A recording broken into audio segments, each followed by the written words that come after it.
vampire. এক অসম্ভব অসাধারণ ভালোবাসার গল্পে তোমাদেরকে স্বাগতম, যেখানে আমরা একটি সাধারণ মেয়েকে ভ্যাম্পায়ারের প্রেমে পড়তে দেখব, যেই ভালোবাসাকে পরিপূর্ণতা দেওয়ার জন্য শত বাধা বিপত্তি পার করে পুরো দুনিয়ার থেকে বিষয়টাকে গোপন রেখে অন্য জগতের শক্তিশালী ভ্যাম্পায়ারদের সাথে লড়াই করতে দেখব। যেই ভালোবাসার গল্পটি এতটাই সাড়া ফেলেছে যে গল্পটি শেষ করা হয়েছে পুরো 5টি মুভিতে। আমি একে একে প্রতিটি মুভি তোমাদের সামনে উপস্থাপন করব। প্রথম মুভিটি তোমাদের সামনে উপস্থাপন করেছি, আজ দ্বিতীয় মুভিটি তোমাদের সামনে উপস্থাপন করতে যাচ্ছি। হ্যাঁ, আজ আমরা দেখব the toilet saga new moon মুভিটি। তোমরা যদি এখনও মুভির প্রথম পর্বটি না দেখে থাকো, তবে প্রথম মুভিটি তোমরা আমার চ্যানেলে এবং এই ভিডিওর ডেসক্রিপশনে অথবা কমেন্ট বক্সে লিঙ্ক পেয়ে যাবে। মুভিটি অবশ্যই দেখে নিও। তো চলো আর কথা না বাড়িয়ে সর্বকালের সর্বসময়ের অসাধারণ এই মুভিটি শুরু করে দেওয়া যাক। 17 বছর বয়সী বেলা সোয়ান ফিনিক্স একটি দুঃস্বপ্ন দেখে যে ওর বয়স হয়ে যাচ্ছে, কিন্তু ওর ভালোবাসার মানুষ এডওয়ার্ড এখনও একই রকম রয়ে গেছে, কারণ এডওয়ার্ড একজন ভ্যাম্পায়ার। এই বাজে স্বপ্নে ঘুম ভেঙে গেলে বেলার বাবা ওকে জন্মদিনের শুভেচ্ছা জানায়। বেলার বাবা ওর সাথে দুষ্টামি করে যে ওর মাথায় পাকা চুল। তখন বেলা ভয় পেয়ে গেলেও পরে হেসে দেয়। বেলা স্কুলে এসে পৌঁছালে এডওয়ার্ডও এসে পৌঁছায় এবং বেলা নিজের ব্যাপারে বলে যে এখন আমি তোমার থেকে 1 বছরের বড়, কিন্তু এডওয়ার্ড বলে যে আমার বয়স 109 বছর। বেলা এটাও বলে যে কিন্তু আমি বুড়ি হয়ে গেলে কি তুমি আমাকে আর ভালোবাসবে? এডওয়ার্ড বলে অবশ্যই, এবং দুজন দুজনকে সাথে সাথেই চুমু দিয়ে বসে। বেলার জন্মদিন উপলক্ষে বেলার সাথে দেখা করতে আসে জেকব। জেকব বেলাকে জন্মদিনের শুভেচ্ছা জানিয়ে একটি গিফট দেয়, যেটা বেলার বাজে স্বপ্ন দূর করবে বলে ধারণা করা হয়, এবং জেকব সেখান থেকে চলে যায়। অ্যালিস বেলাকে একটি পোশাক উপহার দেয়। অ্যালিস হচ্ছে এডওয়ার্ডের বোন, এবং সেই পোশাক পরে সন্ধ্যায় এডওয়ার্ডের বাসায় আসার জন্য বলা হয়। ক্লাসে সবাইকে একটি মুভি দেখানো হয়, যা দেখে অনেক বাচ্চারাই কেঁদে দেয়, কিন্তু বেলা ও এডওয়ার্ড নিজেদেরকে নিয়ে আলোচনায় ব্যস্ত থাকে। বেলা ভ্যাম্পায়ার হতে চাইলে এডওয়ার্ড বলে যে এমনটা করতে হলে আমাদেরকে ভলটিউরিকে জানাতে হবে। বেলা তখন জানতে পারে যে ভলটিউরি নামে ভ্যাম্পায়ারদের একটি সংগঠন আছে, যারা নিয়ম ভাঙলে ভ্যাম্পায়ারদেরকে শাস্তি দেয়। ভলটিউরি ভ্যাম্পায়ারদের সবথেকে পুরনো এবং সবথেকে শক্তিশালী পরিবার। বেলা বুঝতে পারে যে ভলটিউরি বেলার সম্পর্কে জানতে পারলে ওকে মেরে ফেলা হবে। এছাড়াও ভিক্টোরিয়া বেলার উপর প্রতিশোধের আগুনে জ্বলছে। আমি ইতিমধ্যেই তোমাদেরকে প্রথম মুভিতে দেখিয়েছি যে কিভাবে ভিক্টোরিয়ার বয়ফ্রেন্ড বেলাকে মারতে গিয়ে নিজে মৃত্যুবরণের শিকার হয়েছে। তবে এডওয়ার্ড বলে যে যা কিছুই হোক আমি তোমাকে রক্ষা করব।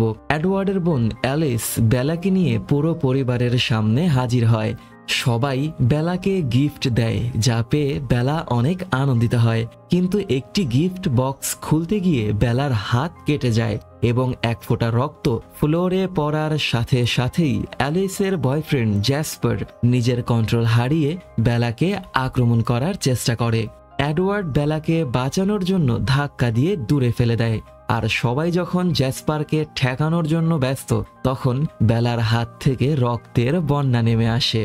পরিস্থিতি বেসামাল হবার আগেই এডওয়ার্ডের বাবা কার্লাইল কালেন সেই রক্ত থামিয়ে পরিস্থিতি সামলে নেন, এবং তিনি বেলার চিকিৎসাও করেন, যেহেতু তিনি একজন ডক্টর।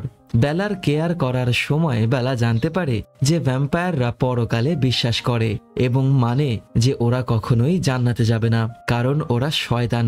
আর বেলা বুঝতে পারে যে এই একটা কারণেই বেলাকে ভ্যাম্পায়ার বানাতে চাচ্ছে না এডওয়ার্ড, কারণ এডওয়ার্ড কখনোই চায় না যে বেলা জাহান্নামী হোক।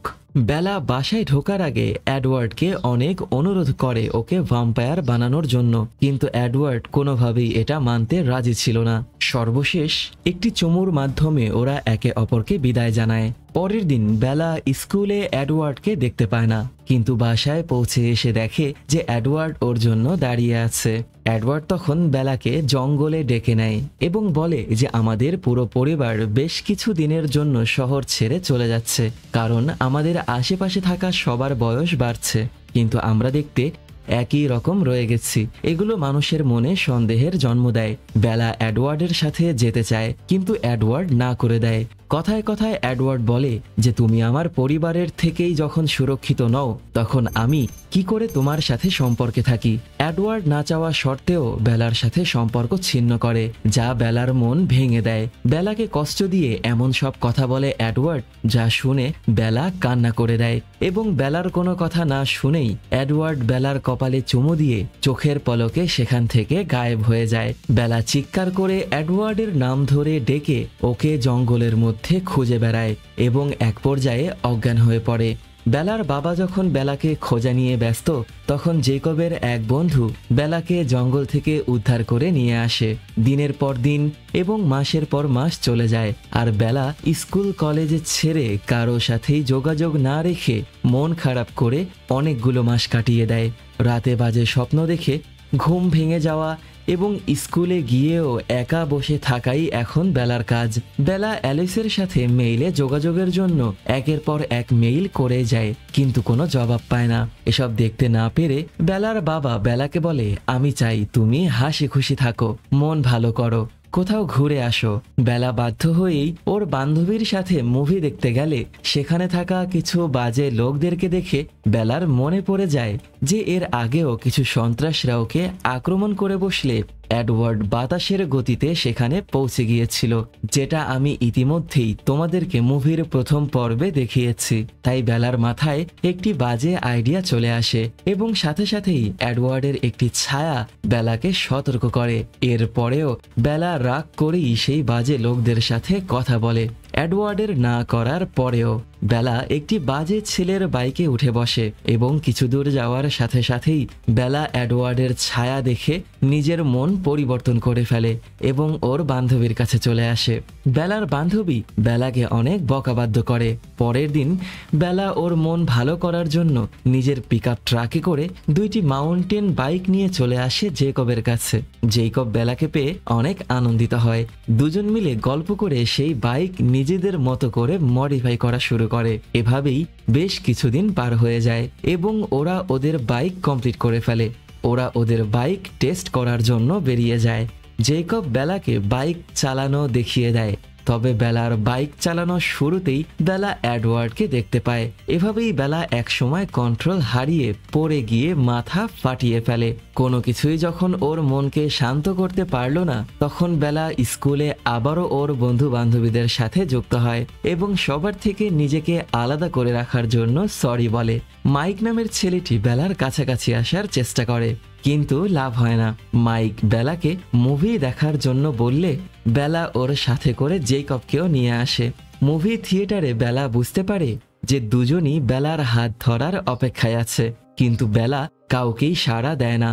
ভয়ঙ্কর মুভি দেখে মাইক অসুস্থ হয়ে পড়লে জেকব বেলাকে অনেক করে বোঝায় যে তুমি যদি আমাকে সুযোগ দাও তাহলে আমি কখনোই তোমার মনে কষ্ট দেব না, তোমাকে ছেড়ে কোথাও যাব না। আর তখনই সেই কথার মধ্যেই মাইক এসে বাম হাত ঠোকালে জেকব অনেক ক্ষেপে যায় এবং মাইককে মারার চেষ্টা করে। তবে বেলা ওদের দুজনকেই ঠেকিয়ে দিলে জেকব কিছু না বলেই সেখান থেকে চলে যায়। এরপর থেকেই বেলা জেকবের সাথে যোগাযোগের অনেক চেষ্টা করে, কিন্তু প্রতিবারই বেলা ব্যর্থ হয়। বেলা সরাসরি জেকবের বাসায় চলে আসে এবং দেখতে পায় জেকব শরীরে ট্যাটু করে খালি গায়ে বৃষ্টিতে ঘুরে বেড়াচ্ছে। বেলা জিজ্ঞাসা করে যে তুমি কেন আমার ফোনের জবাব দিচ্ছ না, কিন্তু জেকব বলতে থাকে যে আমি আর আগের মানুষটি নেই, তুমি এখান থেকে চলে যাও, চলে যাও তোমার সেই রক্তখোর বয়ফ্রেন্ডের কাছে। বেলা বুঝতে পারে যে এডওয়ার্ড এবং ওর পরিবার যে ভ্যাম্পায়ার, এই ব্যাপারে জেকব জেনে গেছে। বেলার কোনো কথা না শুনেই বেলাকে চলে যেতে বাধ্য করলে বেলার মন ভেঙে যায়। বেলা জঙ্গলের যেখানে এডওয়ার্ডের সাথে সময় পার করত, সেখানে ও এডওয়ার্ডকে খুঁজতে আসলে সেখানে বেলা লরেন্টকে দেখতে পায়। লরেন্ট ভিক্টোরিয়ার গ্রুপের একজন সঙ্গী এবং এডওয়ার্ডের পরিবারের সাথে বেলাকে নিয়ে ওদের মধ্যকার শত্রুতা আমি আগেও তোমাদেরকে মুভির প্রথম পর্বে দেখিয়েছি। লরেন্ট বেলাকে ভয় দেখানো শুরু করে এবং বেলার থেকে তথ্য জানার চেষ্টা করে যে বেলা এখনও এডওয়ার্ডের পরিবারের সাথে যুক্ত আছে কিনা। তবে বেলা সেইখানে এডওয়ার্ডের ছায়া দেখতে পায়। যেখানে এডওয়ার্ড বেলাকে যেভাবে জবাব দিতে বলে, বেলা সেভাবেই কথা বলা শুরু করে, নয়তো লরেন্ট বেলাকে মেরে ফেলবে। এই জন্য বেলার মিথ্যা লরেন্ট বুঝে ফেলে এবং বেলাকে মেরে ফেলার জন্য আক্রমণ করবে। ঠিক তখনই জঙ্গলের মধ্য থেকে একদল দানব আকৃতির ভয়ঙ্কর উলফ চলে আসে। উলফগুলো লরেন্টকে আক্রমণ করে তাড়িয়ে দেয়। বেলা এসে ওর বাবাকে বলার চেষ্টা করে যে জঙ্গলের মধ্যে যেই প্রাণী মানুষের জীবন নিচ্ছে সেগুলো আসলে উলফ, কিন্তু বেলার বাবা মানতে একেবারেই রাজি ছিল না। সেদিন রাতে বেলা আবারও বাজে স্বপ্ন দেখে, কিন্তু এবার ও স্বপ্নে জেকবকেও দেখতে পায়। পরের দিন সকালবেলা জেকবের সাথে দেখা করতে আসলে বেলা দেখতে পায় যে জেকব অনেক অসুস্থ। বেলার কাছে মনে হয় যে জেকবের নতুন বন্ধু স্যাম জেকবের সাথে এমন কিছু একটা করছে যেটা জেকব মানতে পারছে না। বেলা স্যামের টিমের সাথে তর্ক করতে গিয়ে একটি ছেলেকে চড় মেরে বসলে ছেলেটি রেগে গিয়ে চোখের পলকেই মানুষ থেকে উলফ হয়ে যায়। বেলা ভয় পেয়ে দৌড়ে পালানোর চেষ্টা করলে জেকব নিজেও দৌড়ে এসে উলফ হয়ে যায় এবং বেলাকে বাঁচানোর জন্য সামনে এসে দাঁড়ায়। বেলা তখন ভয়ানক একটি লড়াই দেখতে পায় ওর চোখের সামনে। বেলাকে নিয়ে আসা হয় জেকবের বন্ধুদের আড্ডাখানায়। সেখানে বেলা দেখতে পায় যে জেকব ওর যেই বন্ধুর সাথে লড়াই করছিল সেই ছেলেটির সাথে ইতিমধ্যেই জেকব মিলে গেছে। বেলা তখন গিয়ে জেকব এবং ওর বন্ধুদের সম্পর্কে সবকিছু জানতে পারে। বেলার কাছে মনে হয় যে জঙ্গলের মধ্যে মানুষের হত্যার জন্য ওরাই দায়ী, কিন্তু জেকব বলে যে আমরা মানুষদেরকে কখনোই ক্ষতি করি না, এর জন্য শুধুমাত্র ভ্যাম্পায়াররা দায়ী।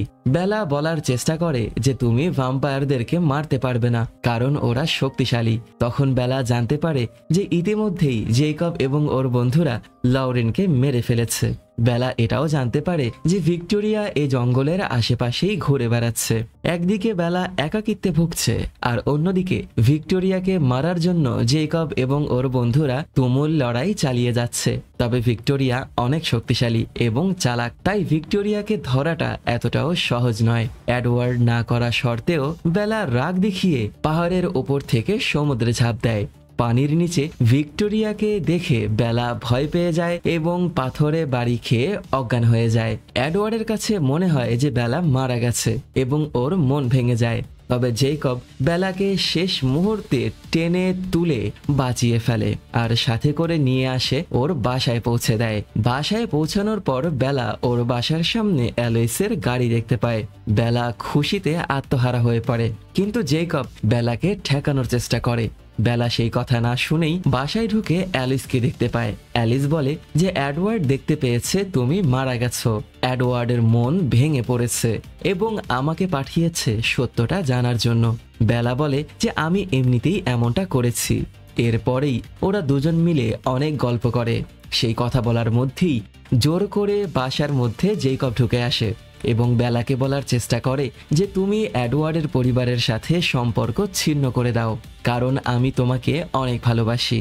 বেলা জবাব দেয় যে আমার ভালোবাসা একটাই আর সেটা হচ্ছে এডওয়ার্ড। তখনই এডওয়ার্ড বাসার নাম্বারে ফোন করে বসে, কিন্তু বেলা কিছু বুঝে ওঠার আগেই ফোনটা তুলে নেয় জেকব এবং জবাব দেয় যে বেলা মারা গেছে, এখন তুইও মরে যা বলেই ফোনটা কেটে দেয় জেকব। এডওয়ার্ড মন খারাপে ফোন ভেঙে ফেলে। বেলা জিজ্ঞাসা করতে থাকে যে কে ফোন করেছিল, কিন্তু জেকবের নিশ্চুপ মুখ দেখে বেলা সব বুঝে যায়। তখন অ্যালিস এসে বলে যে এডওয়ার্ড কনফার্ম হয়েছে তুমি মারা গেছো, তাই এডওয়ার্ড সিদ্ধান্ত নিয়েছে নিজেই নিজের জীবন দিয়ে দেয়ার। বেলার সাথে সাথেই এডওয়ার্ডের জীবন বাঁচানোর জন্য অ্যালিসের সাথে রওনা দিয়ে দেয়। অন্যদিকে এডওয়ার্ড ভলচিউরিদের কাছে এসে মৃত্যুর প্রার্থনা করে, কিন্তু কোনো ভ্যাম্পায়ার দোষ না করলে তাকে মৃত্যুর শাস্তি দেওয়া হয় না। তাই এডওয়ার্ড সিদ্ধান্ত নেয় পৃথিবীর মানুষের কাছে নিজের পরিচয় তুলে ধরার, তাহলে ওকে অবশ্যই মেরে ফেলা হবে। অ্যালিস ভবিষ্যৎ দেখতে পায় যে দুপুর 12টায় এডওয়ার্ড নিজের পরিচয় তুলে ধরবে, তাই ওরা আরো দ্রুত পৌঁছানোর চেষ্টা করে। ওদের গাড়ি এক পর্যায়ে আটকা পড়ে যায় কারণ সেদিন সেই শহরে স্যান মার্কোস ডে নামে একটি অনুষ্ঠান চলছিল। বেলা গাড়ি থেকে বের হয়ে শহরের সবথেকে বড় ঘড়িটি খুঁজে বের করে অসংখ্য মানুষের ভিড় পার করে বেলা দৌড়ে সেই ঘড়ির সামনে এসে পৌঁছায় এবং সাথে সাথেই 12টা বাজলে এডওয়ার্ড সেই বিল্ডিং এর বাহিরে বেরিয়ে এসে ওর পোশাক খুলতে থাকে। একটি বাচ্চা একটুর জন্য দেখে দেখে ফেলে, কিন্তু অন্য কেউ দেখার আগেই বেলা এডওয়ার্ডকে বুকে জড়িয়ে ধরে। এডওয়ার্ড চোখ খুলে বেলাকে দেখতে পেয়ে একেবারেই আনন্দে আত্মহারা হয়ে যায়। বেলা বলে যে তুমি যদি আমাকে ভালোই না বাসো তবে কেন নিজের জীবন দেওয়ার চেষ্টা করছো? এডওয়ার্ড বলে আমি তোমাকে সুরক্ষিত রাখার জন্য মিথ্যা বলেছি, আমি তোমাকে অনেক ভালোবাসি, অনেক বেশি। আর দুজন তখন দুজনকে চুমু দিয়ে বসে। ওরা চলে যেতে চায়, কিন্তু সেখানে চলে আসে ভলচিউরি সংগঠনের অনুসারীরা এবং আরোর আদেশে এডওয়ার্ড, বেলা এবং অ্যালিসকে ডেকে নেওয়া হয় ভেতরে। ভেতরে পৌঁছানোর পর আরো এডওয়ার্ডের হাত ধরার মাধ্যমে বুঝতে পারে যে এডওয়ার্ড বেলার জন্য একেবারেই পাগল। আরো হচ্ছে ভলচিউরি সংগঠনের প্রধান এবং এটা আরোর সুপার ক্ষমতা যে ও কারো হাত ধরলে তার ব্রেইনের সবকিছু জানতে পারে এবং দেখতে পায়। আরো এটাও জানতে পারে যে এডওয়ার্ড মানুষের ব্রেইন পড়তে পারে, কিন্তু এডওয়ার্ড বেলার ব্রেইনে কি চলছে তা পড়তে পারে না। আরো তখন চেষ্টা করে বেলার ব্রেইন পড়ার, কিন্তু বেলার হাত ধরার পর আরো নিজেও বেলার ব্রেইন পড়তে পারে না, যেটা আরোর ইন্টারেস্ট অনেক ঘুরে বাড়িয়ে দেয়। আরো তখন দেখতে চায় যে বেলা কি যে কোনো ভ্যাম্পায়ারদের ক্ষমতা অকেজ করতে পারে কিনা। তাই জেইন নামের একটি ভ্যাম্পায়ার মেয়েকে দিয়ে বেলাকে আক্রমণ করতে বলা হয়। এডওয়ার্ড ঠেকাতে আসলে এডওয়ার্ড সেই মেয়ের ক্ষমতার কাছে যন্ত্রণায় ছটফট শুরু করে। জেইন নামের মেয়েটি শুধুমাত্র কারো দিকে তাকিয়েই তার জীবন নিয়ে নিতে সক্ষম ছিল। এডওয়ার্ডকে যন্ত্রণায় ছটফট করতে দেখে বেলা চিৎকার করে থামতে বলে এবং এডওয়ার্ডকে ছেড়ে ওকে শাস্তি দিতে বলে, কিন্তু জেইনের আক্রমণে বেলার কিছুই হয় না, যা দেখে আরো অনেক বেশি অবাক হয়ে যায়। যেহেতু বেলা ভ্যাম্পায়ারদের সম্পর্কে অনেক কিছু জেনে ফেলেছে এবং ওর উপরে ভ্যাম্পায়ারদের জাদু কাজ করে না, তাই বেলাকে মেরে ফেলার আদেশ দেয়া হয়। সাথে সাথেই বেলাকে বাঁচানোর জন্য সেখানে থাকা এক ভ্যাম্পায়ারের সাথে এডওয়ার্ড তুমুল লড়াই শুরু করে। ওরা বাতাসের থেকেও দ্রুত ছিল, কিন্তু এডওয়ার্ডের ক্ষমতা কম ছিল। এডওয়ার্ড একের পর এক চেষ্টা করতেই থাকে, কিন্তু প্রতিবারই ও আহত হয়। যখন এডওয়ার্ডকে একেবারে মেরে ফেলা হবে তখন বেলা চিৎকার করে বলে যে আমাকে মেরে ফেলো, কিন্তু এডওয়ার্ডকে ছেড়ে দাও। একটা ভ্যাম্পায়ারকে বাঁচানোর জন্য একটি মানুষ তার জীবন দিতেও প্রস্তুত, এই বিষয়টা আরোর কাছে অনেক ভালো লাগে। আরো নিজের হাতে বেলাকে কামড় দিয়ে মেরে ফেলতে চায়। ঠিক তখনই অ্যালিস বলে যে আমি ভবিষ্যৎ দেখতে পেয়েছি যে বেলা আমাদের মতোই ভ্যাম্পায়ার হবে। আরো তখন সেটা জানার জন্য অ্যালিসের হাত ধরে এবং অ্যালিসের দেখা সেই ভবিষ্যৎ দেখতে পায়, যেখানে এডওয়ার্ড এবং বেলা দুজন ভ্যাম্পায়ার রূপে জঙ্গলে দৌড়ে বেড়াচ্ছে। তাই বেলার ভবিষ্যৎ সম্পর্কে জানার পর বেলাকে এবং এডওয়ার্ডকে ছেড়ে দেয়া হয় আর ওদের দুজনকে আদেশ করা হয় বেলাকে ভ্যাম্পায়ার বানানোর প্রস্তুতি নেয়ার, আর এর মাধ্যমেই ওরা সেখান থেকে জীবিত বেরিয়ে আসে। বেলা এডওয়ার্ডের পরিবারের সবার কাছে অনুমতি চায় ওকে ভ্যাম্পায়ার বানানোর জন্য। সবাই কম বেশি বেলাকে সাপোর্ট করে এবং নিজেদের পরিবারের একজন সদস্য হিসেবে মেনে নেয়। শুধুমাত্র রোজালি এবং এডওয়ার্ড এই সিদ্ধান্তের বিরুদ্ধে ছিল। সবাই মিলে সিদ্ধান্ত নেয় যে বেলার গ্র্যাজুয়েশনের পর বেলাকে ভ্যাম্পায়ার বানানো হবে। বেলা এবং এডওয়ার্ডের গাড়ির সামনে চলে আসে জেকব। এডওয়ার্ড জেকবকে ধন্যবাদ জানায় সমুদ্র থেকে বেলার জীবন বাঁচানোর জন্য। তখন জেকব বলে যে যদি এডওয়ার্ড বা ওর পরিবারের কেউ বেলাকে ভ্যাম্পায়ার বানায় তবে উলফদের সাথে ভ্যাম্পায়ারদের শত্রুতা শুরু হয়ে যাবে। বেলা বলে যে আমার ইচ্ছাতেই এমনটা হবে, কিন্তু জেকব বলে যে আমি এমনটা একেবারেই হতে দেব না। বেলা অনেক করে জেকবকে বোঝায়, কিন্তু জেকব মানতে রাজি না হলে জেকব এবং এডওয়ার্ডের মধ্যে লড়াই শুরু হতে নেয়, কিন্তু বেলা ওদের মাঝখানে এসে ওদেরকে থামিয়ে দেয়। তখন এডওয়ার্ড বলে যে একটা শর্তে আমি তোমাকে ভ্যাম্পায়ার বানাবো, যদি তুমি আমাকে বিয়ে করো। বেলা তখন একেবারেই অবাক হয়ে যায়, আর এর মাধ্যমেই আমাদের এই অসম্ভব অসাধারণ মুভিটির দ্বিতীয় পর্বের সমাপ্তি ঘটে। মুভিটির তৃতীয় পর্বে আমরা এই ভালোবাসার গল্পটির একটি নতুন মোড় দেখব, যেখানে বেলার ভালোবাসা পাওয়ার জন্য অনেক চেষ্টা করবে জেকব, আর বেলার জীবন বাঁচানোর জন্য প্রথমবার ভ্যাম্পায়ার এবং উলফরা মিলে একটি কঠিন যুদ্ধে লিপ্ত হবে। তৃতীয় মুভিটি তোমরা আমার চ্যানেলে পেয়ে যাবে অথবা এই ভিডিওর ডেসক্রিপশনে এবং কমেন্ট বক্সে লিংক পেয়ে যাবে। তৃতীয় মুভিটি দেখার আমন্ত্রণ জানিয়ে এখানেই বিদায় নিচ্ছি।